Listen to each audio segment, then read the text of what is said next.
the Guinness Baltimore Blonde. This beer actually represents a lot of the changes that Guinness brought to Maryland in just the last few years. I will tell some of the story behind it, then I'm going to review it, and if it's not Baltimore enough by the end of it, I think I gotta change to make it better. Welcome to My Name Isn't Patrick. My name is Patrick, and I was watching another reviewer called South 10 Reviews, and he reviewed this beer, and I got inspired because I thought, well, rather than just take it and review it, I actually know that this caused a lot of drama. Not necessarily the beer, but the Guinness brewery, which it was made at. Plus, I've already reviewed 2 other beers that were brewed in the Guinness brewery, 2 different flavors from the regular Guinness. So I thought maybe this one was for Baltimore, right? No, actually, this is a reskin of another reskin. The Guinness Blonde has actually already been made. Back in 2014, there was a contract beer made under the same name, a different label, brewed in Pennsylvania. An American-made beer pitched to be an American flavored beer from Guinness. Then, when the brewery opened in 2018, the Open Gate Brewery, they restarted the Guinness Blonde. But then, recently, they reskinned it like this, with all the Maryland flags on it. Now, if you're thinking, will this really, just putting Maryland flags on it and calling it Baltimore, will that actually appeal to the locals? The answer is yes. Just to be honest, yes. If you slap these colors on anything, like, you will get people to buy it. Socks, a bucket hat, a bodysuit for $65, that is a real thing, an actual thing that exists. In the last decade, craft brewing has been going off in Maryland. Well, it's been going off in a lot of places, but especially Maryland. A lot of the ones I've been doing have been Maryland beers. So if you're a smaller brewer, the hard part is getting yourself into distributors, getting in bars. But a solution to that could be, say, open your own tap room, sell direct with some food, tours, all that fun stuff. So it sounds smart, right? Well, not really in Maryland. In Maryland, brewers are actually throttled to the amount of beer that they can sell in their own tap room. There's a lot of exceptions and a lot of complicated alcohol rules, as you might expect, but basically the short is you kind of have to choose. Either you want to be a big restaurant that sells beer, or you want to be a brewery. Virginia doesn't do this. DC doesn't do this. Pennsylvania, with all its draconian, terrible laws, they don't really do this at all. In Maryland, they had these laws in place specifically to protect the good old liquor stores from the evil breweries from selling their own beer. That's just terrible. 2017 then comes along. Knock, knock, knock. Hello?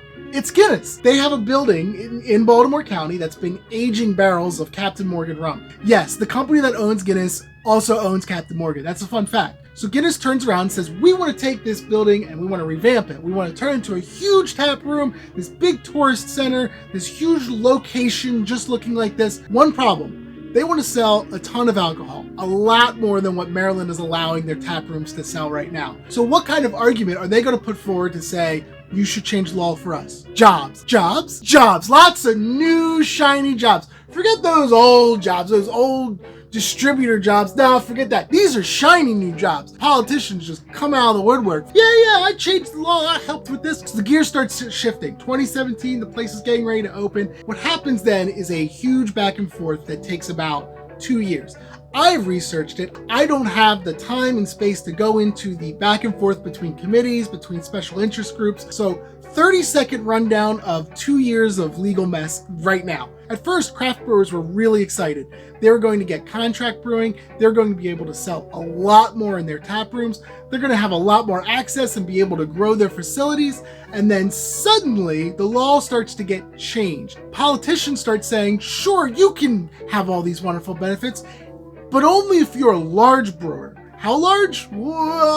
Maybe like a Guinness size. You gotta be like this big to do it. You've got brewers putting their expansions on hold. You've got people angry in the state Congress. However, as an end result, in 2019, they changed a bunch of laws, a whole modernizing act. I want to put them on the screen right here. You can pause it if you want. Look, there's a lot of changes that were in place, a lot of complicated stuff, but the end result was that brewers can sell more and they have more rights and can have more control over what they make, which is good. This label is a sign of that. There's been a lot more competition. Putting a Baltimore label on it, in my opinion, in my thesis, helps remind people who started this, who pushed a lot of this forward. And I think it's a big shift from an American style beer to what they want to pitch as a Baltimore style beer. So that's it. That's a backstory. I could do a little bit more than just taste. I got local knowledge, something like that. I'm not going to pour it out. I want to test it just straight from the bottle. I've been swinging this around. I know it's got the shaken up taste. Hold on. Yeah, it's got a citrus taste to it. I mean, it advertises that right off the bat.